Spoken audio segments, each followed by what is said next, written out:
Let's talk about this guy. I think when people call him racist and stuff like that, I've never thought of Trump that way. This rookie. You know, it's been fun getting to compete against. I think it's been really good for the game. And somehow him.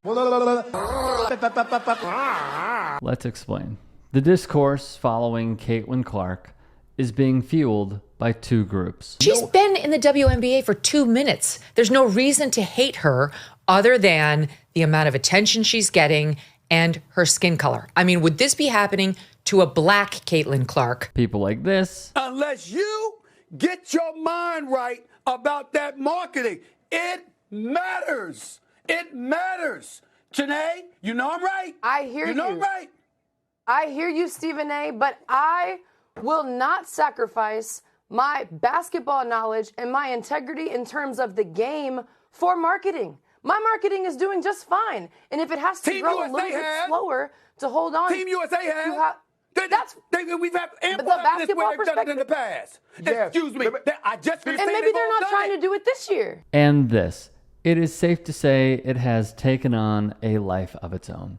And to give an idea of how bad the right is treating this, one account said Caitlin Clark was targeted by black players again, this time in Connecticut, and took a cell phone video of a WNBA game where Clark flopped to sell a call. The league, that they're sort of just in their anger at her because she's straight and white and a little prettier than some of the other girls. That is literally what they're saying. Yeah. And it's only getting worse. But it is important to note how popular of a talking point she has become. According to data from SI, ESPN's 3 most watched videos on YouTube in early June were all having to do with her. They were the only 3 vids to break 700,000 views. She was also the subject of the 7th and 12th most watched videos of the month. Additionally, the most watched video of the month was uploaded on June 4th. More than 800,000 people clicked on the first take clip, reacting to Kennedy Carter and Angel Reese's comments regarding the hard foul on Caitlin Clark. Thus, ESPN sees the opportunity, whether they have the right people on set or not. And at this point, we know who the right people on set are and the wrong ones are. And yet still, they know how much attention is being diverted and given to Caitlin Clark, not the WNBA as a product, but her as the subject line. And thus they're incorporating it into a ton of ESPN programming. But we've seen the results. From awful announcing when discussing women's basketball these days, sports media is far too fixated on growing the game instead of providing women's basketball with the high-quality coverage it needs to thrive.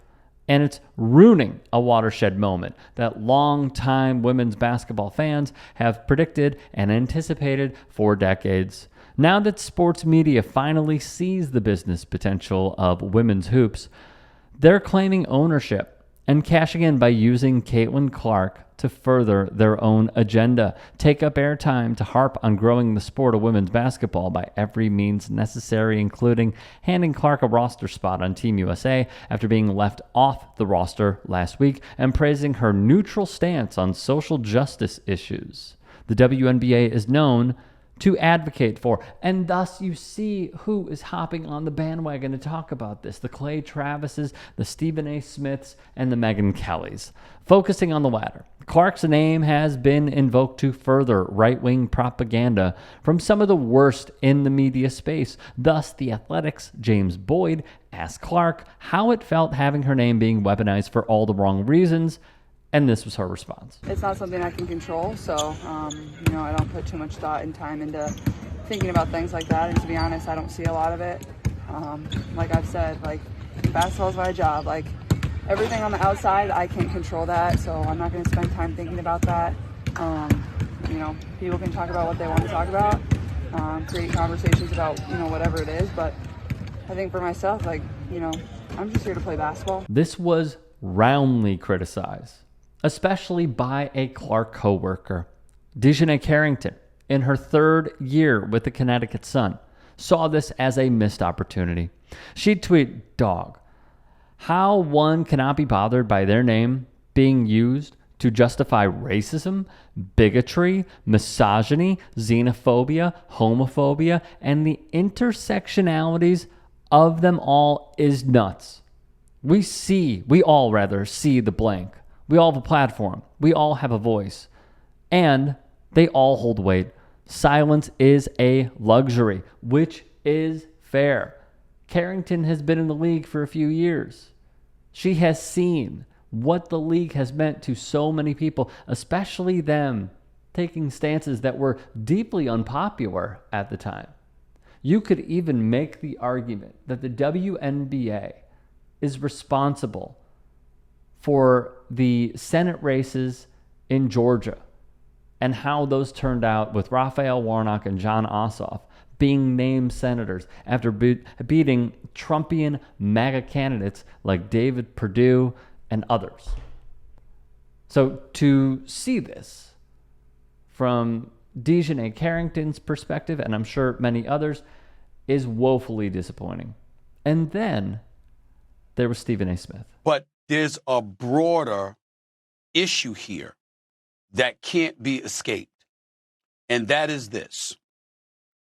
She is a white young lady, and she's been a magnet in a way that has benefited the league in ways that others have not, even though their efforts have been worthy and deserving of being as celebrated, if not even more celebrated. Let's transition. Very uncomfortable to touch on, but just factually correct. You have somebody that's a presidential candidate. What is his claim to fame? Make America great again. What have people interpreted that to mean? Make America white again. These are the things that critics have said. He has his supporters spanning the tens of millions. There are others on the other side having tens of millions of the supporters on their side. What has that led to? A divide. It is not a divide that is created. It is a divide that's illuminated because it's highlighting and showing that it's been in existence all along. It hasn't gone anywhere. Michelle Smith of SFgate is calling timeout on it all. Why do we do this to these young women?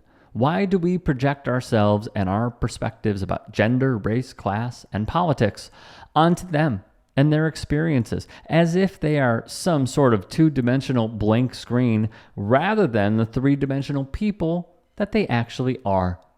Did we not learn anything when Naomi Osaka withdrew from the French in 2021, forcing her to take a break from tennis to focus on her mental health? Or how about when Simone Biles dropped out of the Tokyo Games 3 years ago because the crushing pressure she felt was impacting her ability to compete and potentially putting her physical safety at risk? The answer clearly is a resounding no. Smith rightfully brings up how the WNBA has been on the rise for many years, including from many media types like myself who have tried to ring the alarm by saying these are very popular products that are being put out.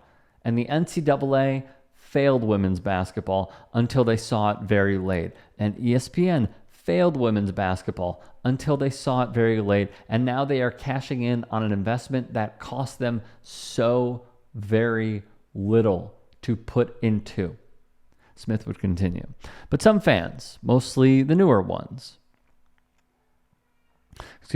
and some members of sports media have lost their minds. They want to tell a league they literally said they never cared about how it should exist with Clark at the center, showing a remarkable lack of respect and regard for all that's come before and all that will come after. Accomplished journalists are capitalizing on a crisis they are helping to create because the topic of Clark is apparently good for clicks and maybe even some careers. In the end, she writes, for 30 years, I have covered this game and implored people to see and appreciate the athletes who play as the extraordinary, accomplished athletes they are. I'm not naive. Success for women's basketball and women's sports was going to come with the lumps and bumps of mainstream attention, but this moment has tipped into something toxic and ugly. It's bad for the game. It's bad for Caitlin Clark. And now I'm imploring everyone to do something else entirely. Please stop it.